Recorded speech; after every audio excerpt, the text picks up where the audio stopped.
ہاں میں یہ واقعہ سنا رہا تھا کہ وہ صحابی رسول تھے, ان کی روح نہیں نکل رہی تھی, تو آپ صلی اللہ علیہ وسلم نے والدہ کو بلوایا. انہوں نے کیا فرمایا کہ یہ اپنے بیوی کو مجھ پہ ترجیح دیتے تھے. کیا کرتے تھے؟ یہ ترجیح دیتے تھے.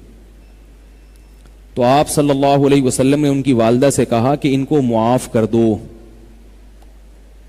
انہوں نے کہا میں معاف نہیں کروں گی. تو آپ صلی اللہ علیہ وسلم نے فرمایا, حدیث کا مفہوم ہے کہ پھر لکڑیاں جلا کے کیا تم یہ چاہتی ہو ان کو آگ میں ڈال دیا جائے؟ انہوں نے فرمایا یا رسول اللہ میں کیسے اپنے بیٹے کو آگ میں ڈالوں؟ فرمایا دنیا کی آگ برداشت نہیں کر رہی, اپنے بیٹے کے لیے جہنم کی آگ برداشت ہے, تمہیں جہنم کی آگ برداشت ہے. تو ان صحابیہ نے عرض کیا, پھر انہوں نے معاف کر دیا. تو آپ صلی اللہ علیہ وسلم نے بھیجا صحابی کو, فرمایا جاؤ دیکھ کے آؤ کہ روح نکلی ہے یا نہیں نکلی. روح نکل گئی ہے تو اس کی علامت ہے کہ واقعی ماں نے دل سے معاف کر دیا ہے. جا کے دیکھا تو واقعی روح نکل چکی تھی.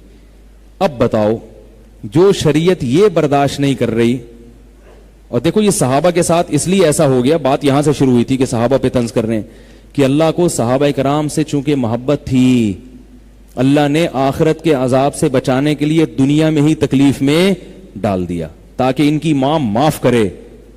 یہ ہے صحابہ کرام کی فضیلت. تو ان کی غلطیوں کو اپنی غلطیوں پر قیاس نہیں کرنا چاہیے. آج کوئی حکومت کے خلاف بغاوت کرے, اس کے احکام کچھ اور ہیں. صحابہ کے دور میں اگر حکومت کے خلاف بغاوت ہوئی تھی, بغاوت تو وہ بھی غلط تھی.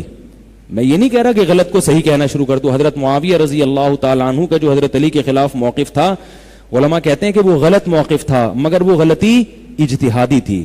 بعض دفعہ دلائل کے تانے بانے انسان غلط ملا دیتا ہے, جس سے نتائج وہ غلط اخذ کر لیتا ہے. وہ مخلص تھے اس بات میں, اخلاص سے بھی غلطی ہو جاتی ہے انسان سے. خیر, تو اللہ تعالیٰ نے ان کو مرنے سے پہلے مغفرت کا کیسا انتظام کیا کہ ان کی نیکیاں ہی نیکیاں, یہ والا گناہ ہے تو ابھی سزا دے دو. حدیث میں آتا ہے ان اللہ اذا احب قوما عجل له عقوبته فی الدنیا, اللہ جب کسی سے محبت کرتے ہیں دنیا میں سزا دے دیتے ہیں اس کی, تاکہ آخرت میں دھلا ہوا جائے وہ. اس لیے جو لوگ گناہ کر رہے ہیں اور دنیا میں بڑے مزے سے زندگی گزار رہے ہیں تو وہ مطمئن نہ ہوں, سمجھ لیں سارا آخرت کے لیے رکھا جا رہا ہے. دنیا میں پریشانیاں آنا یہ اللہ کی بہت بڑی رحمت ہے, بشرطے کہ صبر کی توفیق ملے. لیکن دعا یہی کرنی چاہیے اللہ ہم سب کو پریشانیوں سے بچائے اور اپنی رحمت سے ویسے ہی گناہ معاف کر دے. تو میں اب جو اصل بات عرض کر رہا تھا کہ دیکھو اتنا بڑا جرم ہے, حالانکہ ان صحابی نے ماں کو اولڈ ہاؤس میں داخل نہیں کیا, گھر سے پکڑ کے باہر نہیں نکالا, مگر اللہ کا پھر بھی غضب نازل ہوا.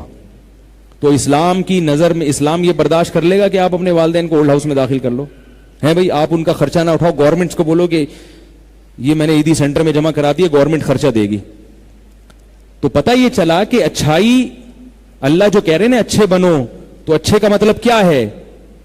جس کو اللہ اچھا کہے وہ اچھا ہے, جس کو اللہ برا کہے وہ برا ہے. تو یہ بہت اہم موضوع ہے, اس کو میں انشاءاللہ دوبارہ اگلے ہفتے لے کے چلوں گا. ابھی سوالات کی پرچیاں جمع ہو